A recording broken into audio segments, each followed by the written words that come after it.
Yan, salamat nga pala sa nag-comment, no? So, tinatanong niya kung ano yung kaibahan ng talaangkanan ni Jesus sa Mateo chapter 1, tsaka ano yung talaangkanan ni Jesus sa Lucas chapter 3. So, dito, makikita natin sa graph na to. Yan. Sa Mateo, makikita natin, mula kay David, papunta kay Jose, pagkatapos, papunta siya kay Jesus. Yan. Samantalang dito naman sa Lucas chapter 3, mula kay Jesus, papunta kay Maria, punta kay David, tapos kay Abraham, kay Adan, tapos sa Diyos. Ayan, so ayan, yun yung sagot dun sa tanong ni kapatid na nag-comment sa atin, ano. So ipaliwanag din natin kung ano ba yung pagkakaiba ng Mateo, Marcos, Lucas, tsaka John, no? So ito kasi napaka-significant niya ng mga, ano ba ibig sabihin? Silang apat ay tumutukoy sa Panginoong Jesus, pero ano ba yung pagkakaiba nilang apat? Ayan. Sa four living creatures, Ezekiel chapter 1 verse 10. So pinakikita sa atin doon, no, na yung itsura ng man, lion, ox, tsaka eagle, no? So dito ipapakita sa atin, no, na yung Panginoong Jesus ay may ganitong larawan. Mateo, Marcos, Lucas, at John. Yan.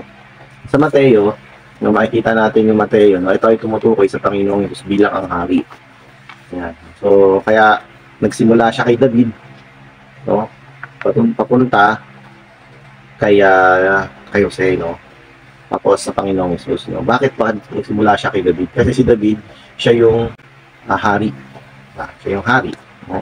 Kailangan, kung i-establish natin na yung Panginoong Jesus ay hari, napakalaking bagay ng succession na kailangan tagapagmana ka ng hari, no? So maganda yung pagkakapakita doon, pero alam naman natin na si Jose at si Maria, wala naman silang contact, no?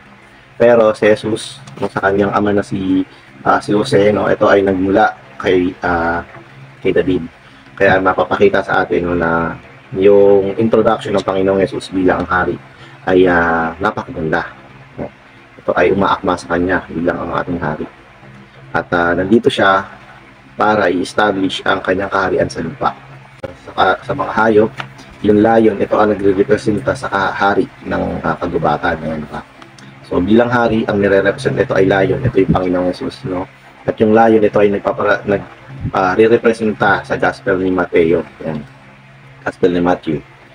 So dito naman sa Mark, no, ang Panginoong Jesus ay gumawa ang Panginoong Jesus para sa Diyos sa kanyang katapatan hanggang kamatayan, no? So siya ay gumagawa para sa Diyos, alang-alang sa layunin ng Diyos, no? At siya ay alipin, no? Kaya yung Marcos ay rinirepresenta ng ox, no? Kasi yung ox, ito yung hayop, no? Yung family ng hayop na kung saan sila yung nagki-carry ng burden para mag-serve sa tao, di ba? So dito naman yung Panginoon, siya naman yung alipin, yung nag-carry ng burden ng Diyos para maisakatuparan yung layunin ng Diyos. Kaya yung Marcos, no, kung mababasa natin yung buong Marcos, tumutukoy siya sa Panginoong Jesus bilang ang alipin ng Diyos hanggang kamatayan. At makita din natin yung Marcos, wala naman talaangkanan yung Panginoong Jesus doon. Bakit? Kasi yung alipin, hindi naman yan kailangan ng talaangkanan. Yan. Yung John, yung Juan naman. So yung Juan, no, kapag makita mo yung mga di-discuss na yung Panginoong Jesus ay Diyos, yung mga ganong mga Kristiyano, no. So kung i-discuss mo yung Panginoong Jesus bilang Diyos, no, talagang ginagamit yung John, ina-exhibit yung John. Bakit? Kasi yung John, ito ay tumutukoy sa Panginoong Jesus bilang ang Diyos. Yan.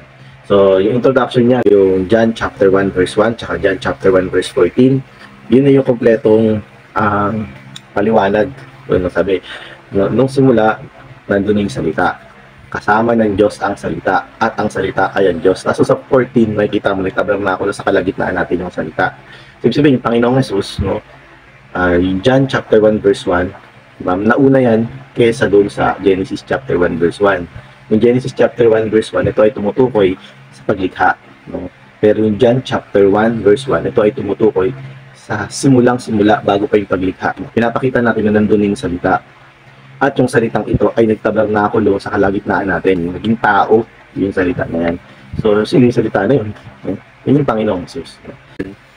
Napaka-excellent na introduction niya sa Panginoong Jesus, no?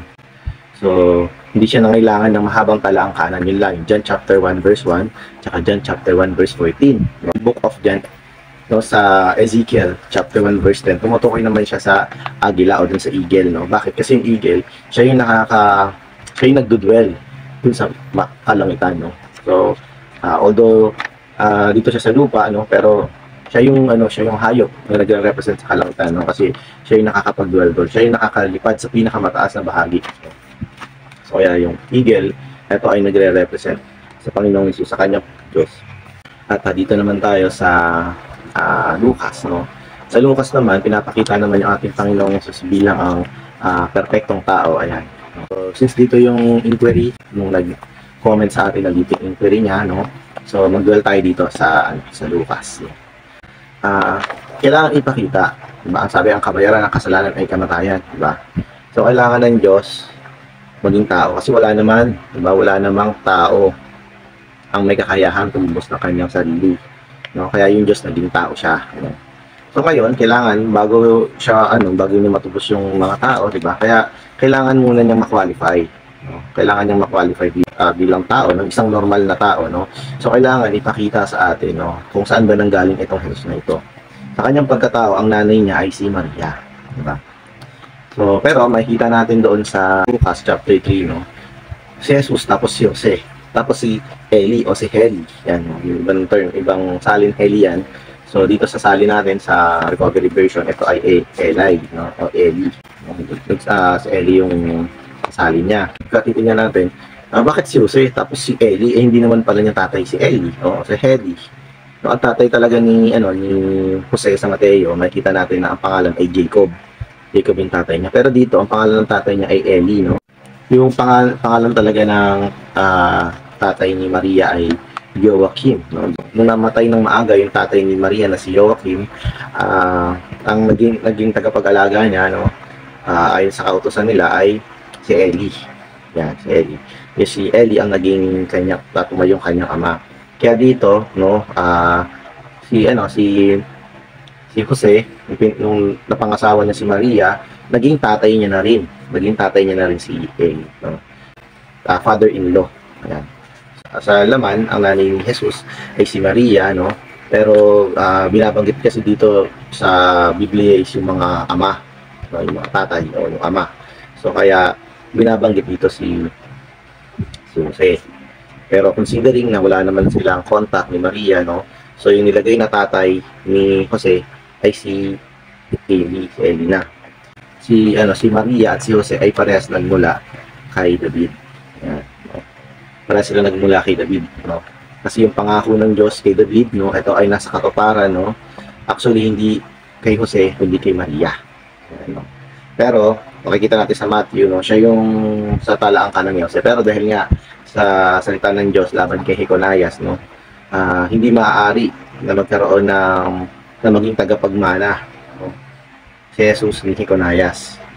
Kaya para matupad ang hula, ito ay naganap kay Maria, no, sa talaangkanan ni Maria. Ayan. So David, no, so kay David ay si Abraham, no. Si Abraham, ito yung pinili. Si Abraham ay pinili. Sa Mateo makikita niyo unang binanggit niya si David, sunod si Abraham, no.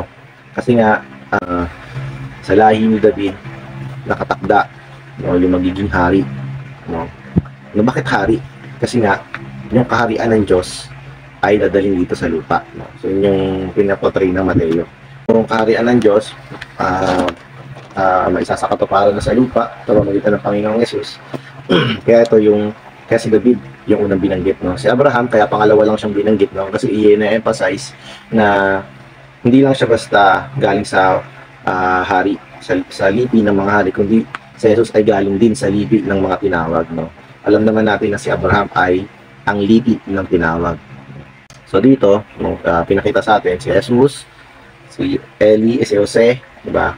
Tapos si Eli, diba? Tapos binanggit bandang ulit binanggit bigla si David, tapos binanggit si Abraham, tapos bumalik siya kay Adan. Ba't kaya binanggit si Adan, no? Sabi nga kay Adan, anak ng Diyos si Adan. Bakit anak ng Diyos? Meron akong dalawang dahilan kung ba't sinabi doon na anak ng Diyos, no? Unang dahilan, kasi nga, agaya dito si Eli, no, hindi naman talaga niya anak na direkta si si Jose. Pero sinabi dito na anak ni Eli si Jose. Bakit? Kasi nga, dahil nga sa kasal, dahil nga sa pagiging mag-asawa ni Jose at ni Maria, kaya siya naging anak, no? So yung pangalawang dahilan, no, anak siya ng Diyos, no, kasi nga yung tao ay mayroong larawan at wangis ng Diyos. No, nung nilikha niya si Adan, ito ay ayon sa larawan at wangis ng Diyos. Agaya ng yung magulang at yung anak, no. Yung anak ng magulang, ito ay mayroong larawan at wangis ng kanyang ama. Larawan at wangis ng kanyang ina, no. So yung tao, ito ay nilikha ayon sa larawan at wangis ng Diyos. Kaya lang, itong unang Adan na ito ay natisod, diba? Tisod, no? Kaya ito ay nagdulot ng kamatayan sa tao, diba? Ngunit isang araw, no, nagkaroon ng ikalawang Adan. Itong ikalawang Adan na ito ay nagbibigay buhay. Itong ikalawang Adan, ito ay si Jesus, no? At ang na-appreciate ko dito sa chapter 3 ng Lucas na ito, hindi lang ito basta talaang kanan ni Jesus. Ito ay talaang kanan din natin. Talaang kanan natin, no? Nung si Jesus ay pumasok sa loob natin, no, Lucas chapter 3 verse 23 na ito, una tayo dito, ayun, no? Ako, no? Tapos si Jesus sa loob ko, di ba?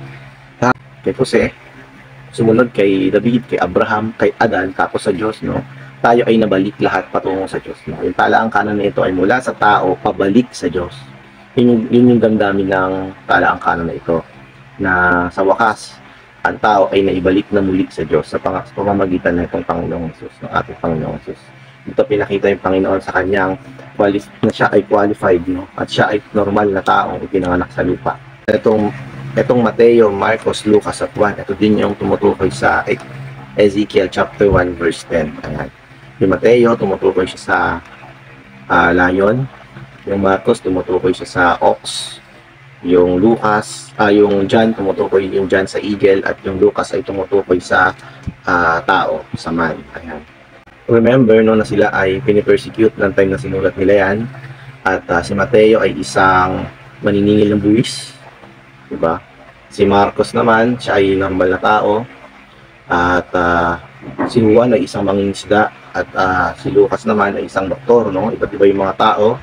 Pero sila ay sumulat, no, na patungkol sa Panginoong Jesus, no, sa isang sa larawan na kumumpleto dito sa Ezekiel chapter 1 verse 10. Pero walang duda na yung kanilang mga sinulat ay naaayon sa na ito ay inspired ng Diyos, na ito ay sinulat ayon sa kaisipan ng Diyos, no? At makikita natin, no, na itong Biblia, ito na yata yung pinaka-persecute na libro sa buong kasaysayan, no?